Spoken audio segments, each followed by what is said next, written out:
जय हिंद, वंदे मातरम। स्वागत है आप सभी का अध्ययन क्लासेस में। तो आज इस वीडियो में मात्र 15 से 20 मिनट में यहाँ पर सीडीपी के टॉप 50 क्वेश्चंस मैं आप लोगों के साथ डिस्कस करने वाला हूँ। तो ये क्वेश्चंस आप लोगों के लिए काफ़ी इंपॉर्टेंट हैं, तो बने रहिएगा वीडियो में लास्ट तक। चलिए स्टार्ट करते हैं। यहाँ पर पहला क्वेश्चन, तो पहला क्वेश्चन है कि वृद्धि शब्द का प्रयोग किस परिप्रेक्ष्य में यहाँ पर होता है? परिमाणात्मक परिवर्तन के रूप में, संवेगात्मक परिवर्तन के रूप में, ए और बी दोनों में, या फिर इनमें से कोई नहीं। तो जो वृद्धि होती है वो परिमाणात्मक जो है परिवर्तन होता है, इसलिए ए ऑप्शन करेक्ट हो जाएगा, क्योंकि वृद्धि को हम लोग माप सकते हैं और ये क्या होती है, शारीरिक होती है वृद्धि, इसलिए यहाँ पर ए ऑप्शन करेक्ट हो जाएगा। अब सेकंड क्वेश्चन है कि प्रत्येक व्यक्ति के जीवन की कितनी अवस्थाएं होती हैं? 8 होती हैं, 7 होती, 9 होती या फिर 6 होती हैं? यहाँ पर तो यहाँ पर कितनी होती हैं? 6 होती हैं। प्रत्येक जो व्यक्ति होता है उसके जीवन की कितनी अवस्थाएं होती हैं? तो आपको याद रखना है कि 6 होती हैं। कौन कौन सी होती हैं देख लेते हैं। यहाँ पर शैशवावस्था होती है, सेकंड क्या हो जाता है यहाँ पर, बाल्यावस्था होती है, तो बाल्यावस्था हो जाती है, बाल्यावस्था। फिर क्या आ जाता है, किशोरावस्था। ये तो आपको पता ही होगा क्योंकि बाल विकास में आप क्या पढ़ते हैं, किशोरावस्था तक तो आप पढ़ते ही हैं। उसके बाद क्या होता है, युवावस्था आ जाती है, युवावस्था, और उसके बाद में प्रौढ़ावस्था हो जाती है, तो प्रौढ़ावस्था, और उसके बाद में क्या हो जाएगा, वृद्धावस्था। तो ये कितनी है, 6 अवस्थाएं हैं। ये आपको याद रखनी है। अगर आपके सीटेट एग्जाम में यहाँ से क्वेश्चन बनेगा कि किसी भी व्यक्ति के जो जीवन की हैं कितनी अवस्थाएं होती, तो आपको वहाँ पर 6 वाला ऑप्शन करेक्ट कर देना है। पर 3 नंबर क्वेश्चन है कि कितने वर्ष की अवस्था में शिशु बोलने का प्रयास यहाँ पर करने लगता है? 1 वर्ष तक का, 2 वर्ष तक का, 6 वर्ष तक का, या फिर 3 वर्ष तक का? यहाँ पर तो हो जाएगा 1 वर्ष तक का। जब 1 वर्ष का यहाँ पर शिशु हो जाता है तो वो दा, बा इस तरीके से जो है शब्द बोलने लगता है, वर्ण बोलने लगता है। तो वहाँ पर वो कितने वर्ष का हो जाता है? तो यहाँ पर 1 वर्ष का आपको याद रखना है। 4 नंबर क्वेश्चन है कि पूरे बाल्यकाल की अवस्था कब से यहाँ पर कब तक होती है? तो आपको ये बताना है जो पूर्व बाल्यकाल की अवस्था होती है वो कब से कब तक होती है? जन्म से 2 वर्ष तक होती है, 2 से 6 वर्ष तक होती है, 6 से 12 वर्ष तक होती है, या 12 से 18 वर्ष तक यहाँ होती है। तो आपको याद रखना है कि 2 से 6 वर्ष तक यहाँ पर पूर्व बाल्यावस्था होती है, और जो 6 से 12 वर्ष होता है वो उत्तर यहाँ पर बाल्यावस्था हो जाती है। तो ये दोनों पॉइंट आपको याद रखने हैं। अब देख लेते हैं 5 नंबर क्वेश्चन की नैतिक विकास का काल कहा जाता है। तो नैतिक विकास का काल यहाँ पर कौन सा होता है? शैशवावस्था होता है, किशोरावस्था होता है, प्रौढ़ावस्था होता है, या फिर उत्तर बाल्यकाल यहाँ पर अवस्था हो जाता है? तो यहाँ पर उत्तर बाल्यकाल अवस्था हो जाता है। अभी मैंने बताया कि उत्तर बाल्यकाल अवस्था क्या होता है, 6 वर्ष से 12 वर्ष तक। तो जब बालक यहाँ पर 6 वर्ष से 12 वर्ष के बीच में होता है तो उसमें नैतिक विकास आ जाता है, क्योंकि यहाँ पर वो स्कूल जाना लगता है और वहाँ पर स्कूल में वो मोरल थॉट, वहाँ पर नैतिक विचार, नैतिक मूल्य वहाँ पर सीखता है, इसलिए यहाँ पर डी ऑप्शन करेक्ट हो जाएगा। अब 6 नंबर क्वेश्चन है कि किस अवस्था को आंधी और तूफान की अवस्था यहाँ पर कहा जाता है? बाल्यावस्था को कहा जाता है, किशोरावस्था को, प्रौढ़ावस्था को, या फिर यहाँ पर वृद्धावस्था को यहाँ पर कहा जाता है? तो यहाँ पर किशोरावस्था को क्या कहा जाता है? आंधी और तूफान की अवस्था कहा जाता है। ये किसने कहा है? तो स्टैनले हॉल ने इसको कहा है।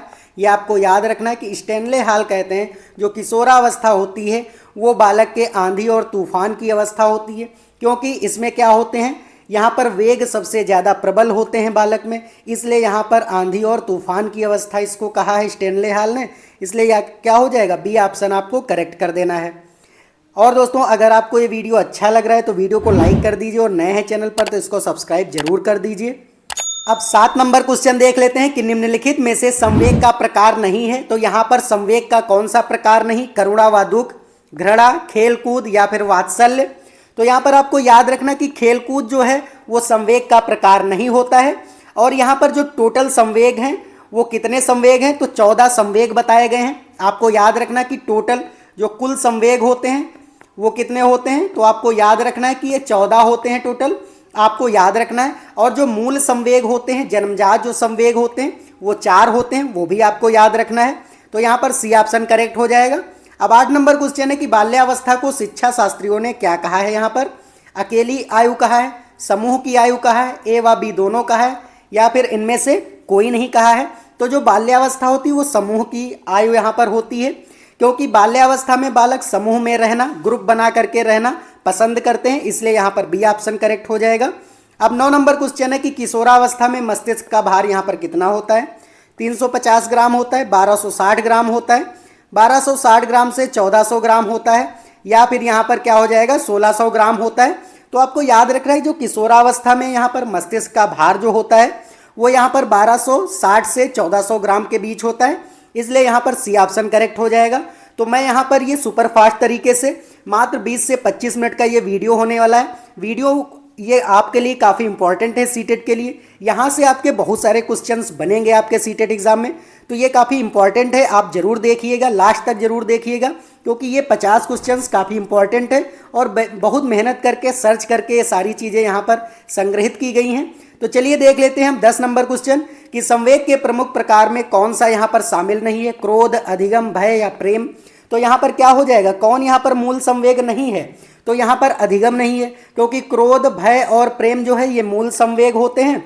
ये आपको याद रखना है। अगर आपसे एग्जाम में पूछा जाए कि मूल संवेग है तो आपको याद रखना क्रोध होता है, भय होता है, प्रेम होता है, क्योंकि जब बच्चा यहाँ पर जन्म लेता है तो उसमें प्रेम, भय और क्रोध, वो गुस्सा करता है, रोता है, तो इस तरीके से उसके मूल संवेग तो ये होते हैं। लेकिन जो अधिगम होता है ये आयु के जो विकास होता है उसके साथ ये बढ़ता जाता है। तो यहाँ पर क्या हो जाएगा, बी ऑप्शन आपका करेक्ट हो जाएगा। अब देख लेते हैं 11 नंबर क्वेश्चन। तो 11 नंबर क्वेश्चन है कि सीखने के नियम किसने दिए हैं? पावलोव ने दिए हैं, स्किनर ने दिए हैं, थांडाइक ने दिए या फिर यहाँ पर कोहलर ने दिए हैं। तो आपको याद रखना कि जो सीखने के नियम है वो यहाँ पर थांडाइक ने दिए हैं, त्रुटि और प्रयास का नियम। और यहाँ पर इन्होंने सीखने के 2 टाइप के नियम दिए, एक मुख्य नियम इन्होंने बताया था और एक कौन सा बताया था, तो गौड़ नियम बताया था। तो इस तरीके से आपको याद रखना कि थांडाइक ने सीखने के नियम दिए थे। यहाँ पर सी ऑप्शन आपको लॉक कर देना है। अब यहाँ पर 12 नंबर क्वेश्चन है कि डैश प्रतिभाशाली होने का संकेत नहीं है। तो क्या यहाँ पर प्रतिभाशाली होने का संकेत नहीं है? सृजनात्मक विचार, दूसरों के साथ झगड़ना, अभिव्यक्ति में नवीनता या फिर जिज्ञासा यहाँ पर हो जाएगा।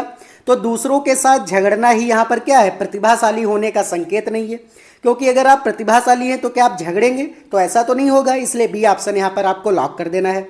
देख लेते हैं 13 नंबर क्वेश्चन कि बच्चे दुनिया के बारे में अपनी समझ का सृजन करते हैं, इसका श्रेय डैश को जाता है। तो किसको यहाँ पर जाता है? किसने, किस मनोवैज्ञानिक ने यहाँ पर कहा था कि जो बच्चे होते हैं दुनिया में अपनी समझ का वो सृजन खुद से करते हैं? तो जीन पियाजे ने कहा था, पावलोव ने कहा था, कोहलबर्ग ने कहा था, या फिर यहाँ पर स्किनर ने कहा था?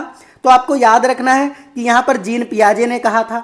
जीन पियाजे क्या कहते हैं? जीन पियाजे कहते हैं कि जो बच्चे होते हैं वो नन्हे वैज्ञानिक होते हैं और अपने ज्ञान की रचना वो स्वयं करते हैं, इसलिए यहाँ पर ए ऑप्शन आपको लॉक कर देना है। 14 नंबर क्वेश्चन है कि निम्नलिखित में से किस एक से शिशु के अधिगम को सहायता यहाँ पर नहीं मिलती है? तो आपको ये बताना है कि यहाँ पर 4 ऑप्शन है, इनमें किस से अधिगम को यहाँ पर शिशु को अधिगम में सहायता नहीं मिलती है? अनुकरण में, अभिप्रेरणा में, स्कूल का बस्ता या फिर पुरस्कार यहाँ पर हो जाएगा। तो यहाँ पर स्कूल के बस्ते से कोई भी यहाँ उसको अधिगम की सहायता नहीं मिलती है, इसलिए यहाँ पर क्या हो जाएगा, सी ऑप्शन करेक्ट हो जाएगा। अब 15 नंबर क्वेश्चन है कि स्वकेंद्रित अवस्था होती है बालक के। तो स्वकेंद्रित अवस्था क्या होती है बालक के? जन्म से 2 वर्ष तक होती है, 3 से 6 वर्ष तक होती, 7 वर्ष से किशोरावस्था तक होती, या फिर किशोरावस्था से यहाँ पर आगे में होती है। तो आपको याद रखना है कि 3 से जो 6 वर्ष की होती है वह स्व केंद्रित अवस्था होती है। आपने देखा होगा अगर आपके घर में बच्चे हैं तो वो क्या होते हैं, जब 3 से 6 साल के बीच होते हैं तो वो कुछ भी खेल रहे होते हैं और वो खुद से ही बात करते रहते हैं कि अगर कोई वो खिलौना वहाँ पर खेल रहा है बालक तो क्या करेगा, जैसे इसका ये पैर टूट गया तो कहेगा अरे इसका तो पैर टूट गया, अब हम इसको बना लेंगे। तो वो खुद से बातें करता रहता है। तो यहाँ पर वाइगोत्स्की हैं वो इन्होंने क्या कहा है, इनर स्पीच इन्होंने बताया है वाइगोत्स्की ने, इसीलिए यहाँ पर स्वकेंद्रित अवस्था हो जाएगी। बी ऑप्शन आपको करेक्ट कर देना है। अब 16 नंबर क्वेश्चन देख लेते हैं कि संप्रेषण कितने प्रकार का होता है? 4 प्रकार का होता है, 3 प्रकार का होता है, 2 प्रकार का होता है या फिर 7 प्रकार का होता है? तो आपको याद रखना है जो संप्रेषण होता है वो 2 प्रकार का होता है। कौन कौन सा संप्रेषण होता है? तो एक प्रकार का होता है शाब्दिक आपका संप्रेषण और एक क्या हो जाता है, अशाब्दिक संप्रेषण। तो ये दोनों पॉइंट आपको याद रखना है कि शाब्दिक संप्रेषण और यहाँ पर अशाब्दिक संप्रेषण। तो यहाँ पर सी ऑप्शन करेक्ट हो जाएगा। अब 17 नंबर क्वेश्चन है कि व्यवहारवाद की स्थापना की थी। तो किसने यहाँ पर व्यवहारवाद की स्थापना की थी? वाटसन ने की थी, पावलोव ने की थी, थांडाइक ने की थी या फिर स्किनर ने की थी? तो व्यवहारवाद के जनक जो हैं वो वाटसन है, आपको याद रखना है, ए ऑप्शन करेक्ट हो जाएगा। अब 18 नंबर क्वेश्चन है कि शिक्षण के प्रमुख सिद्धांत हैं। तो शिक्षण के कौन से प्रमुख सिद्धांत हैं? प्रेरणा एवं रुचि का सिद्धांत, नियोजन का सिद्धांत, क्रियाशीलता एवं चयन का सिद्धांत, या फिर उपयुक्त सभी यहाँ पर हो जाएगा। तो उपयुक्त सभी, क्योंकि ये जो तीनों हैं ए, बी और सी, ये तीनों क्या है? शिक्षण के प्रमुख सिद्धांत हैं, इसलिए यहाँ पर डी ऑप्शन आपको करेक्ट कर देना है। अब 19 नंबर क्वेश्चन है कि विकास का सिरह पद विमुख यहाँ पर दिशा सिद्धांत व्याख्या करता है कि विकास इस प्रकार आगे बढ़ता है। तो विकास किस तरीके से आगे बढ़ता है? सामान्य से विशिष्ट कार्यों की ओर, भिन्न से एकीकृत कार्यों की ओर, सर से पैर की ओर, या फिर इनमें से कोई नहीं। तो आपको याद रखना कि जो विकास होता है वो सर से पैर की तरफ होता है, क्योंकि जब भी बालक पैदा होता है तो वहाँ पर क्या होता है? उसके सर का विकास पहले होता है, उसके बाद में उसके अंग मजबूत होते हैं, हाथ मजबूत होते हैं, पैर मजबूत होते हैं। वहाँ पर वो पैरों से मजबूत होकर के 1 साल के अंदर वो चलने लगता है, धीरे धीरे कुछ पकड़ करके पहले चलता है। तो इसलिए वहाँ पर क्या होता है? उसका पहले यहाँ पर सिर, दिमाग जो है वो पहले मजबूत होता है। तो यहाँ पर क्या होगा? सर से पैर की ओर। उम्मीद है आपको ये सारे क्वेश्चन समझ में आ रहे होंगे। अगर कोई भी डाउट यहाँ पर आपको हो रहा है तो आप कमेंट करके ज़रूर पूछिएगा, यहाँ पर मैं आपके डाउट क्लियर करूँगा। चलिए अब देख लेते हैं 20 नंबर क्वेश्चन। बालकों में स्वतंत्रता से जीने की आकांक्षा किस अवस्था में प्रबल होती है? तो कौन सी अवस्था में बालक जो है वो स्वतंत्र जीना यहाँ पर चाहते हैं? शैशवावस्था में, बाल्यावस्था में, किशोरावस्था में, या फिर प्रौढ़ अवस्था में यहाँ पर हो जाएगा? तो आपको याद रखना किशोरावस्था में, क्योंकि किशोरावस्था में जो बालक है वो एकांत रहना पसंद करते हैं, और क्या है, उनमें जो है दोस्तों की भावना ज़्यादा हो जाती है, मतलब ग्रुप बना करके ज़्यादा रहते हैं दोस्त। और क्या हो जाते हैं यहाँ पर जो बालक होते हैं उनमें स्वतंत्र, मतलब कि जल्दी से गुस्सा हो जाते हैं, या फिर उन्हीं के अकॉर्डिंग सारी चीज़ें होनी चाहिए तभी वो खुश रहते हैं, इसलिए सी ऑप्शन यहाँ पर करेक्ट हो जाएगा। अब 21 नंबर क्वेश्चन है कि डिसलेक्सिया किससे संबंधित है? मानसिक विकार से है, गणितीय विकार से है, पठन विकार से, या फिर इनमें से कोई नहीं? तो आपको याद रखना जो डिसलेक्सिया है वो पठन विकार से यहाँ पर संबंधित होता है, क्योंकि बच्चा बी और डी में यहाँ पर डिफरेंस नहीं कर पाता है। वो बी को डी पढ़ देता है और डी को क्या कर देता है? बी पढ़ देता है। तो यहाँ पर क्या हो जाता है? पठन विकार है। आपको याद रखना, यहाँ से आपके सीटेट एग्जाम में खूब क्वेश्चंस पूछे गए हैं, तो ये सारी चीज़ें आपको याद रखनी है। तो यहाँ पर सी ऑप्शन आपको लॉक कर देना है। अब 22 नंबर क्वेश्चन है कि गांधी जी ने बुनियादी शिक्षा के रूप में शिक्षा के उद्देश्य निर्धारित किया क्योंकि? तो यहाँ पर गांधी जी ने शिक्षा के उद्देश्य कैसे इन्होंने निर्धारित किए थे? तो यहाँ पर पहला है क्योंकि गांधी जी शिक्षा को स्वावलंबी बनाना चाहते थे, उनकी बुनियादी शिक्षा आदर्शवाद से यहाँ पर प्रेरित थी, या फिर क्योंकि गांधी जी शिक्षा को बाल केंद्रित निर्माण बनाना चाहते थे, या फिर उन्होंने शिक्षा के आदर्शवाद, प्रयोजनवाद व प्रगतिवाद का संश्लेषण किया था। तो यहाँ पर गांधी जी के अनुसार जो है शिक्षा का जो उद्देश्य होना चाहिए था वो उन्होंने जो है शिक्षा को आदर्शवाद, प्रयोजनवाद, प्रगतिवाद और इस तरीके से उन्होंने इसका उद्देश्य माना था। तो यहाँ पर डी ऑप्शन करेक्ट हो जाएगा। अब 23 नंबर क्वेश्चन है कि सीखने की वह अवधि या अवधि जब सीखने की प्रक्रिया में कोई उन्नति नहीं होती है तो कहलाती है। तो यहाँ पर कोई उन्नति अगर नहीं होती तो क्या कहलाती? सीखने का वक्र, सीखने का पठार, स्मृति या फिर अवधान यहाँ पर कहलाता है। तो सीखने का पठार होता है। यहाँ पर मैं आप लोगों को समझा देता हूँ। जैसे कोई बालक है वो समय के साथ यहाँ पर सीख रहा तो ऐसे जा रहा है, फिर क्या होगा? फिर वो धीरे धीरे धीरे धीरे यहाँ पर क्या हो जाएगा? गिर जाएगा ग्राफ। तो यहाँ पर जो है ये सीखने का पठार है, क्योंकि यहाँ पर क्या हो रहा है? ना तो वो सीख ही रहा है और उस क्या हो रहा है? समय तो यहाँ पर बढ़ रहा है लेकिन सीख नहीं रहा है यहाँ पर। तो क्या हो जाएगा? सीखने का ये पठार कहलाता है, इसलिए बी ऑप्शन यहाँ पर करेक्ट हो जाएगा। अब 24 नंबर क्वेश्चन है कि डिस्ग्राफिया किससे संबंधित है? मानसिक विकार से, पठन विकार से, लेखन विकार से है, या फिर इनमें से कोई नहीं है? तो जो डिस्ग्राफिया पूछा जाए तो लेखन विकार से, क्योंकि ग्राफ से आपको याद रखना है कि लेखन करना है हमें, तो लेखन विकार से क्या हो जाएगा? डिस्ग्राफिया से हो जाएगा लेखन विकार। क्योंकि बच्चा क्या करता है, कभी कभी बी को डी लिख देता है और कभी कभी डी को वो क्या लिख देता है? बी लिख देता है, तो अक्षर ही नहीं पहचान पाता है। यहाँ पर अक्षर पहचानने में उसको प्रॉब्लम होती है, इसलिए सी ऑप्शन यहाँ पर करेक्ट हो जाएगा। अब 25 नंबर क्वेश्चन है कि निम्नलिखित में से किस अवस्था में बच्चे अपने समवयस्क समूह से सक्रिय सदस्य यहाँ पर बन जाते हैं? तो यह कौन सी अवस्था होती है? जब जो बच्चे होते हैं अपने समवयस्क समूह के सक्रिय सदस्य बन जाते हैं किशोरावस्था में, प्रौढ़ावस्था में, शैशवावस्था में या फिर यहाँ बाल्यावस्था में। तो किशोरावस्था में क्या हो जाते हैं, वो अपने समवयस्क समूह के साथ सक्रिय सदस्य बन जाते हैं, अपनी वहाँ पर बातें रखने लगते हैं, अपने थॉट वहाँ पर बताने लगते हैं, दोस्तों को शेयर करते हैं, इसलिए ए ऑप्शन यहाँ पर करेक्ट हो जाएगा। अब 26 नंबर क्वेश्चन है कि बुद्ध के द्वितीय कारक सिद्धांत का प्रतिपादन किसने किया था। तो यहाँ पर आपको ये बताना है कि बुद्ध का जो द्विकारक सिद्धांत था वो किसने यहाँ पर प्रतिपादित किया था। थांडाइक ने, स्पीयरमैन ने, वर्मन ने, या फिर इनमें से कोई नहीं। तो आपको याद रखना जो स्पीयरमैन ने हैं उन्होंने बुद्ध के द्विकारक सिद्धांत दिए थे। द्विकारक सिद्धांत में एक जी कारक दिया था, एक एस कारक इन्होंने दिया था।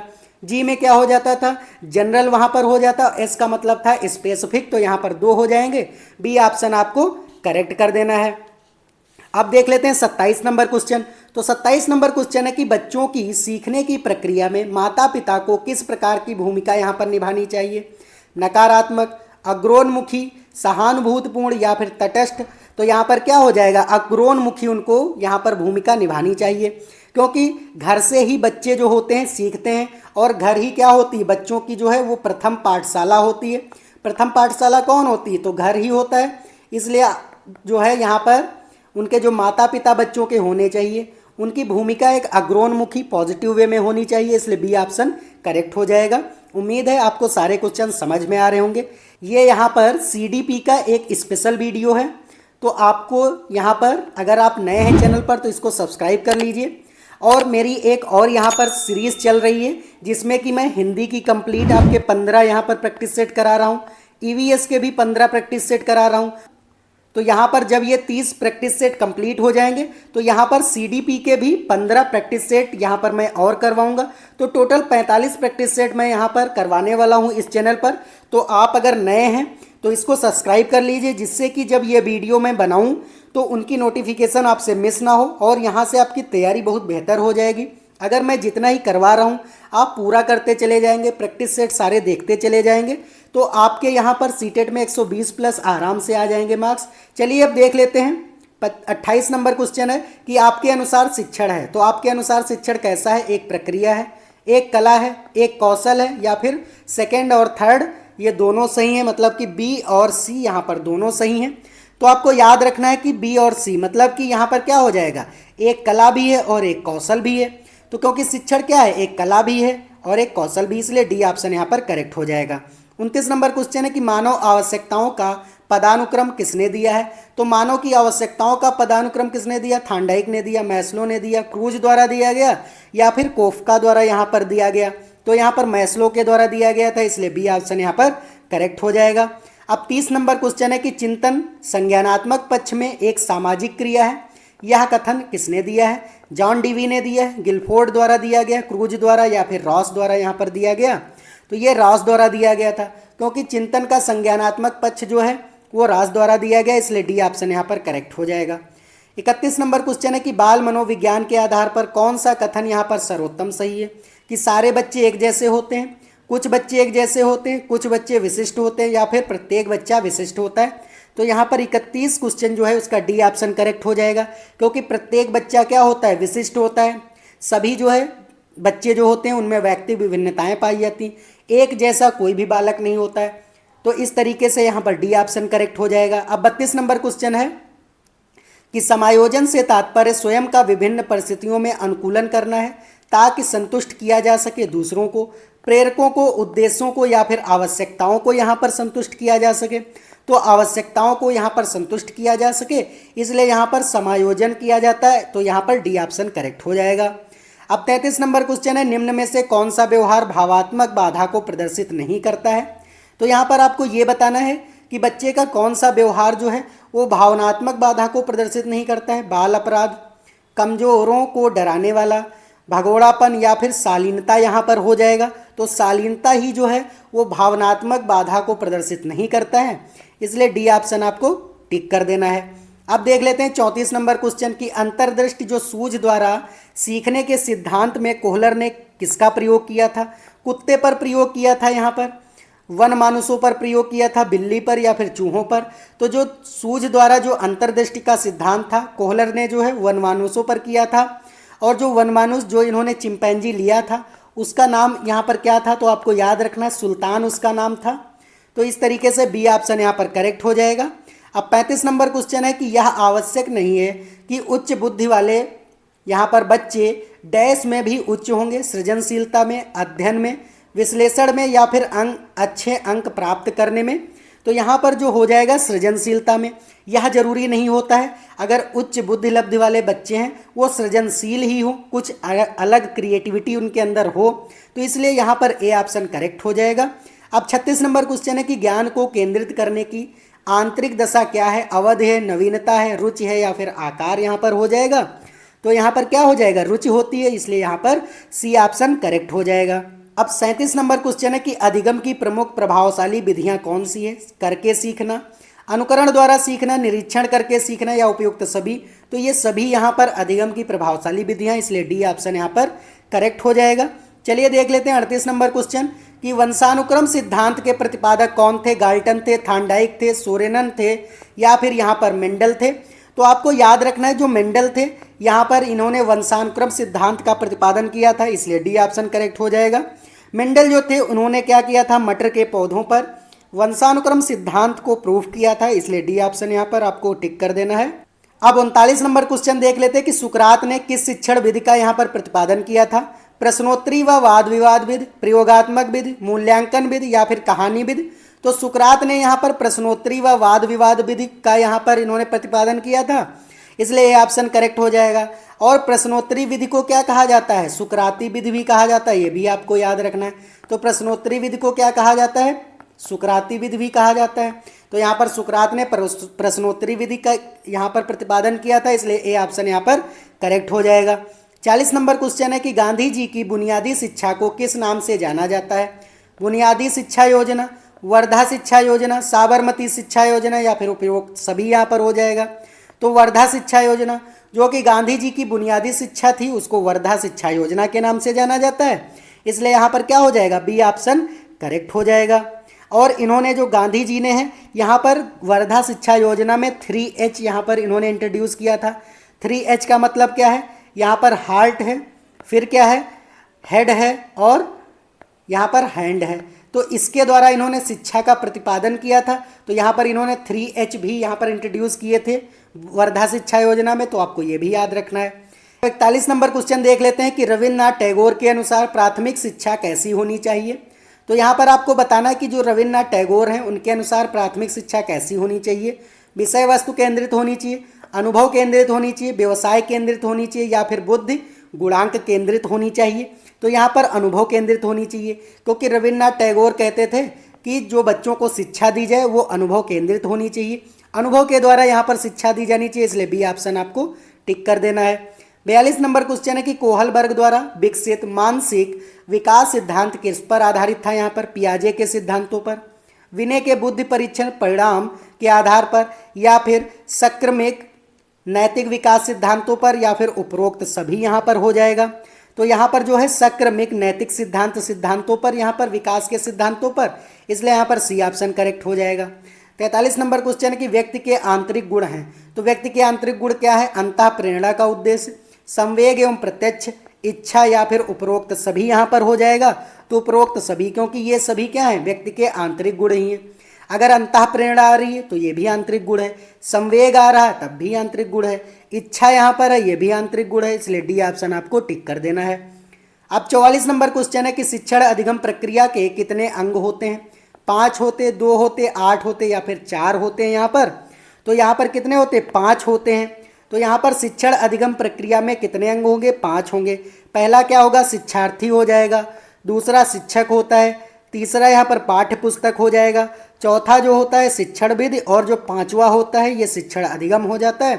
तो ये आपको याद रखना है, 5 होते हैं यहाँ पर शिक्षण जो है अधिगम प्रक्रिया के अंग, इसलिए आपको ये ए ऑप्शन आपको टिक कर देना है। 45 नंबर क्वेश्चन की गलती करके सीखने की समस्या समाधान की विधि का प्रतिपादन किस मनोवैज्ञानिक ने यहाँ पर किया था, फ्रॉवेल ने किया था, मैकडूगल ने किया था, थांडाइक ने किया था या फिर विने ने किया था। तो आपको याद रखना है कि यहाँ पर थांडाइक ने जो है यहाँ पर गलती करके सीखने की समस्या का समाधान विधि का प्रतिपादन किया था। इसको, इस सिद्धांत को और किस नाम से जाना जाता है? तो त्रुटि एवं प्रयास का सिद्धांत कहते हैं। त्रुटि और प्रयास का सिद्धांत कहते हैं। तो ये भी आपको याद रखना है। तो यहाँ से सी ऑप्शन करेक्ट हो जाएगा।